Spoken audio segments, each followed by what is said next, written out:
as our model gene, which we're going to synthesize from scratch. And at the end, our cells should be glowing green as a proof that we were able to actually build this gene from, nothing, from basic parts. So we're going to be making two different constructs, one of which is just the general GFP gene, but a second one, just to make this a little bit more interesting, is that GFP is the gene, we call it the coding portion of the gene, the portion of the DNA that's going to get converted into an RNA and then into a protein. And the protein is what does the work in the cells, it's what makes them green. But in order for this coding region to get expressed, to get made into protein, it needs to be regulated. Maybe some, I think we have some, but some plates, in our first GFP construct, we're going to put on a regulatory sequence that just allows it to get expressed, allows the protein to get made at all times. So it's not really regulated. It's just going to get an on switch, make GFP protein all the time. The second construct, we're going to use GFP, but now we're going to give it a more sophisticated regulation system. And we're going to put on a sequence from a yeast gene called RNR3. And this is a sequence that gets turned on only when the cell has been subjected to DNA damage. So when the cell gets damaged, normally your cells want to respond, right? If you go out into the UV, your DNA gets mutated, and your cell wants to protect itself. So it turns on a whole bunch of genes. And RNR3 is one of those genes that it turns on. So by putting it in front of GFP, what we're going to get with this construct is GFP, green fluorescent protein, that's expressed only in damaged cells. So this should serve really as a sensor for DNA damage. That cells, normally when they're nice and healthy, should not glow. When cells have been damaged, when we irradiate them, they should suddenly start making GFP. That's kind of a practical use of GFP that's going to kind of, rather than just making something that's been made a couple times, we'll be making something that's actually novel and useful. So that's what we're trying to do, our two kind of goals for the class. Hopefully we'll get, if not both, at least one. I'm pretty confident we can get at least one. Okay, so the question is, how do you do this? How do you do this field of synthetic genomics? What are the steps? Well, you start with a DNA sequence, right? We need to know what we're making. So that's going to be the DNA sequence either of GFP or of this fusion, RNR3 GFP. Okay? And the sequence of GFP is something you can simply find on the internet, and RNR3 you can find them separately and join them together. Okay? Once you have the sequence, what you do is you have to break the sequence into pieces. Okay? We've said that the sequence of GFP is about 700 nucleotides or base pairs long. Okay, so it's about 700 nucleotides worth of DNA. We can't actually make that all in one piece for reasons that we talked about last week. Really, the error rate in making a piece of DNA that's 700 nucleotides long, all as one piece, is too high. So what we have to do is we've got to break that sequence into pieces that are about 60 to 80 bases long, because that we can make. Okay? So we went through last week, we used a program called GeneDesign, which is, it's online, it's just genedesign.org, and we used that program to take our DNA sequence and to break it up into smaller pieces. How to break it randomly, or is it certain pattern to breakage? So you could break it randomly, and the assembly would work okay. But what GeneDesign does is it uses a complicated algorithm to actually break it up into pieces so that when you assemble them, they all assemble at the same, under the same reaction conditions. Does that make sense? Because the DNA has 4 nucleotides, right? A, T, C, and G. They differ in their thermodynamic properties. So if you simply broke the sequence randomly, pieces, the 60 to 80 nucleotide pieces, would have different thermodynamic properties. So So what gene design does is it lengthens some, it shortens others. That's why it has a range. So some will be 59, some will be 63, but it adjusts them so that their thermodynamics are all the same. Okay, so once we break it into pieces, then we mix the pieces together and assemble the gene. Okay? And we said the way these pieces of DNA are designed, we obviously want double-stranded DNA at the end.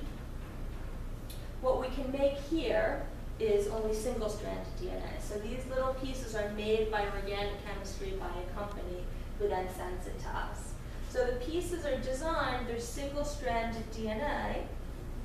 Okay? They're designed so that they partially overlap one another.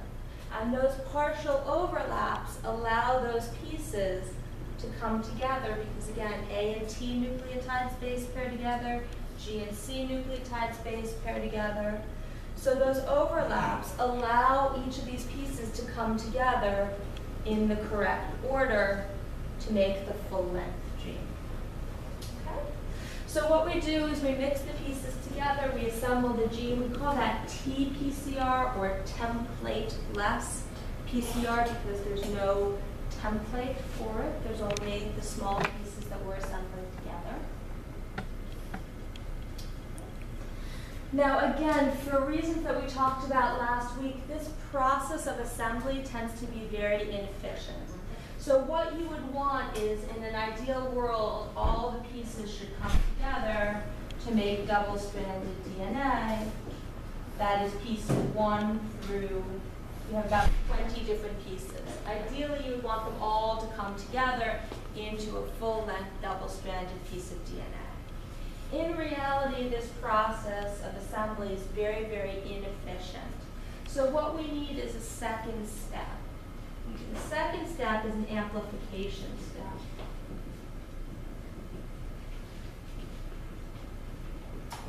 And that amplification allows us to amplify only the full-length gene. So this process, this T-PCR process, produces a little bit of the full-length gene and a whole lot of other DNA intermediates, things that didn't assemble properly or didn't assemble all the way. So in step 4, what we do is we specifically go in and essentially fish out just the full-length DNAs and we amplify them. And we call that FPCR, or finished PCR. And that's what we did last week. We broke the sequence into pieces, we mixed them together and did the templateless PCR, and then we amplified them and did finished PCR. So what we should have is, in our tubes, is a DNA product, most of which is going to be the full-length gene, again, about 700 nucleotides long. And we'll probably still have some intermediates that didn't assemble properly, but most of it should be full-length. Now this gene is both RNA3 and GFP, or only GFP? So only GFP, One we're GFP. doing this way. Yeah. Okay, so any questions about kind of where we've been? Okay, so what are we doing this week? Well, the first thing that we've got to do is we've got to see that we've actually got our gene. So step 5, what we're going to do is run a gel to verify amplification of GFP. So I know some of you have run gels before, others haven't, but it's really a way to separate DNAs based on size. Okay. And that'll allow us to actually visualize the DNA product and check that it's the correct size. So it's really important every time you do an amplification or every time you do a modification of the DNA that you actually go in and look at it and make sure that it's what you want, because otherwise we work a lot with tubes of clear colorless liquid and it's a mystery what's in there, so you've got to stop and check and make sure you actually have the gene you want. Okay? Then what we're going to do is we're going to purify the GFP gene. Because in order to do both these steps, the amplifications, we had to add an enzyme to amplify, we had to add a buffer to put it at the right salt and pH conditions. And we also have a lot of these other small DNA pieces that are still in the tube. Okay? So what we actually have in our tube is a pretty complex mix. And what we want to do is purify, get rid of all the old enzymes, get rid of all the old buffer, get rid of those small little DNA pieces, so we have a nice purified GFP gene. So these are the two things we're really be doing this week, is running gels and purifying fragments. Okay. Where we're going next week in week 3 is we're going to combine GFP gene plus a vector. So a vector is a piece of DNA that's going to allow this GFP gene to go into cells, and not just go into cells, but to be maintained in cells, so that it can grow in those cells. So we'll combine those two, and in some cases we'll also put in the RNR3 gene segment. So GFP plus vector, just to make the GFP gene, all three together to make the RNR3 GFP. And we'll combine them both in vitro, so in a test tube, by this process called Gibson assembly, that some of you might have heard about or remember from John Glass's talk, developed at the Venter Institute, a really new, kind of in the past 5 years, way that's become kind of a cutting edge way to put together DNA segments, and in yeast. Yeast cells are really good at putting DNA pieces together. Okay, so we're going to use both methods, in vitro and in yeast, and we'll actually be able to compare and see which one is more efficient. So that's where we're going next. Any questions about what we're doing this week? Where we're at? If you weren't here last week, no worries. I have they're labeled FPCR, finished PCR product that I made, so you can just come and grab it and pretend that it's your own, and you'll be together with everyone else for this week. But Joel said that people could use his sample too. Okay, and Joel's not here this week, Yeah. so oh, okay. Yeah, so his are labeled on the sheet. You can pretend you're Joel if you prefer them. Okay. Any questions? Okay, so generally what we're going to do is we're going to have you guys make the gels yourself, because gel electrophoresis is kind of one of those standard techniques of molecular biology that it's really good to be familiar with. So the first thing that we're going to do is we're going to pour the gel, then we'll prep the samples, we'll run the gel, and then we'll do the purification. Okay? So have people done gel electrophoresis before? I'm guessing about half and half. Yeah, about half and half. So does everybody kind of know what it is? So essentially what we're doing is we are separating our DNA fragments, and the way that we do it is we use something called agarose, which is essentially an extract of seaweed. And essentially all it is, it's a long chain carbohydrate. It comes as a powder.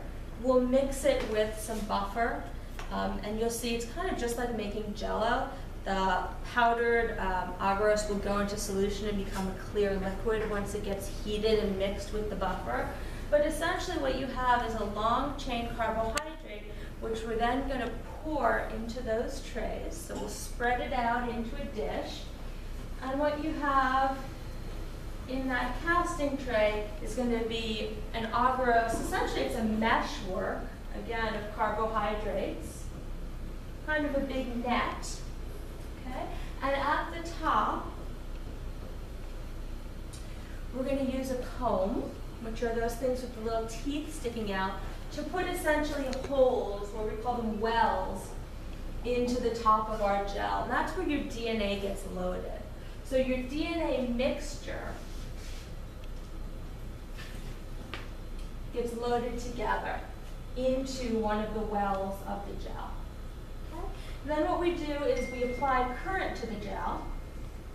And DNA, if you remember, is negatively charged because it's got on the, what we call the backbone, the bases are on the inside of the double helix, right? The outside of the double helix is lined with phosphate groups, which are negatively charged. So any segment of DNA, regardless of its sequence, is always negatively charged.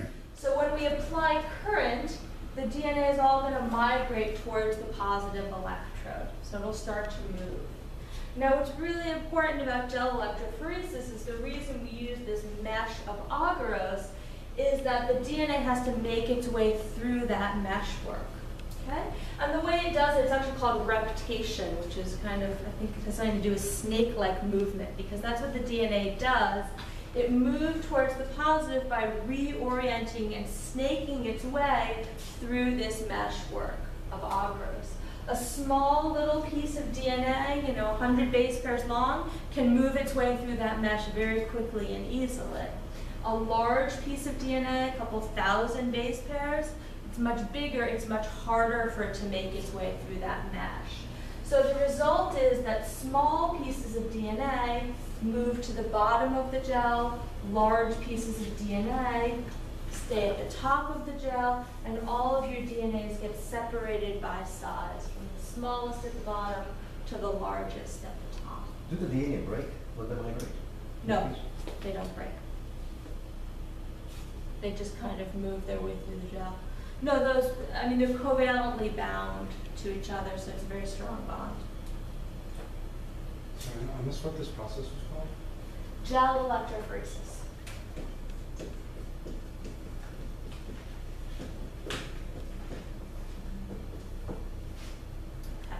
So we will have separated our DNA. You don't actually see this meshwork again. It's clear and colorless. But what we'll see is we add a stain called gel red, which should be in front of you. It's a little tube of red stuff, which stains the DNA and allows us to visualize it under UV light. So what we'll see is that the DNAs will separate based on size. And we're looking for one piece of DNA. It should form what we call a band, meaning all the DNA has migrated the same distance all together because it's the same size. That's about 700 base pairs. Okay?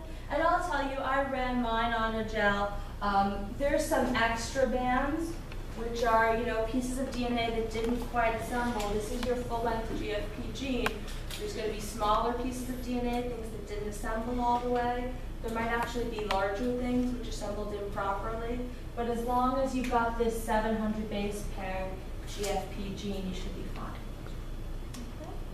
Now the question is, well, if I see a band on the gel, how do I know how big it is, right? So we need some kind of a ruler or a measuring stick to tell us what the sizes are.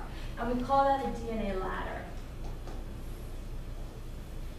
So every single time you run a gel, we always run a DNA ladder. And what that is a tube that's a mixture of DNAs where we know the sizes. Okay?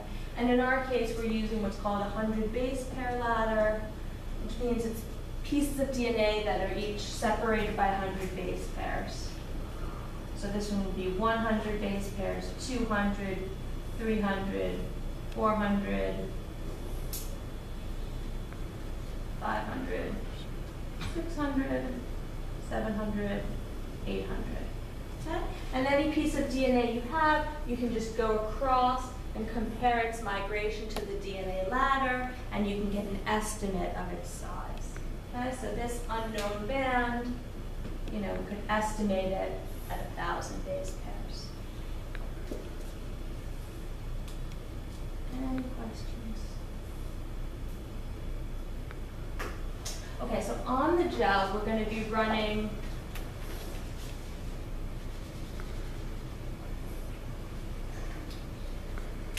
a couple things. Our FPCR product, which should be our assembled GFP gene.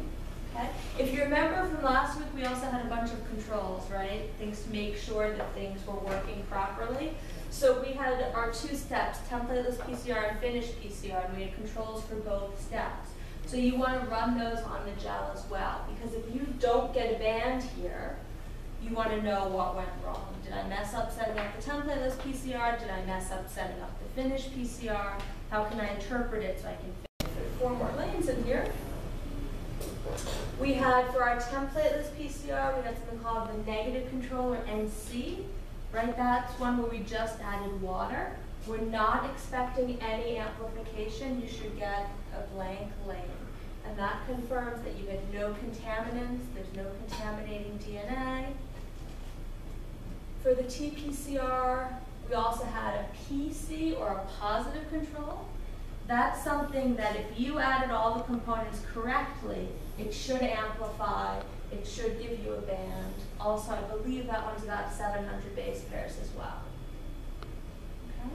So your NC should be blank, your PC should give you one distinct band. Okay? We had the same thing for our FPCRs.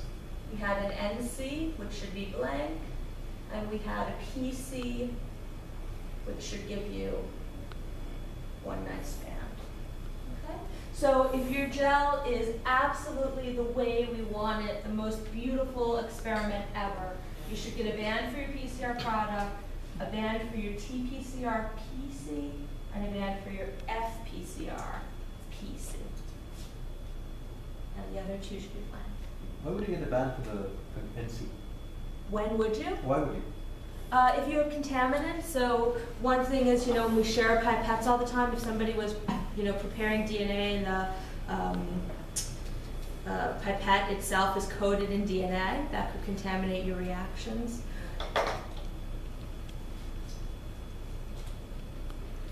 Any other questions? Okay, so essentially what we're doing is we're pouring the gels. The agarose powder is here. There's a scale back there. You want to weigh out 0.5 grams of agarose, and then you want to add the buffer, which is right here in the orange topped bottle. You need 50 mils of buffer with 0.5 grams of agarose. We microwave it to heat it. You might want to take it out every now and then and swirl it to make sure that it's melting nice and evenly. And then you heat it in the microwave till it's nice and clear and transparent, till essentially there's no more grains in it. Then we need to add the gel red, the dye which stains the DNA, but you don't want to do it when the agarose is boiling because it will degrade the chemical. So you need to wait and let the agarose just kind of sit on the bench top until it's cool. My rule of thumb is if you can hold the beaker in your hand for like 2 seconds without screaming in pain, then it's cool enough. So then you can add your gel red. You just swirl it to mix in the gel red, and then you pour it into one of these casting trays for the gel. So you want to make sure that it's got one of these plastic bases, which is what's actually going to hold your gel, and you need one of these combs, which is what's going to make the wells where you insert your DNA. If you were here last week, you should have 5 samples plus 1 ladder, so you want to make sure you've got 6 combs. We can definitely fit, in fact, we don't have a ton of apparatuses, so if multiple people want to share one gel, that's great. The small ones are probably 1 person each. Any questions? Okay, I'll generally be here to answer questions, but if not, everything should be in front of you, including the instruction sheets. Oh, the one change is on step number 5. Instead of 1 microliter of gel red, you should be adding 3. I have a question. If you want to use the big one, should we still with 0.5 for the big one? You probably can get a couple people together. The big one probably holds 100. So if each of you makes one and then just pour it together at the same time. Wow. Page 2. So that's what we're going to be looking at. If you weren't here last week, by the way, we do have an open wetware site. If you just Google open wetware, Build a Gene 2014, it'll come up. There's an overview about the class, there's some additional readings, and there's also a week-by-week link to the protocols, and also some additional links. So for example, there's a really nice animation on gel electrophoresis on the principles behind it that's linked to there. Also going to put links to Lisa's lecture on there, so So I've, So it's for personal use, don't share it. yeah, there'll be 3 passwords that you have to go through. Prove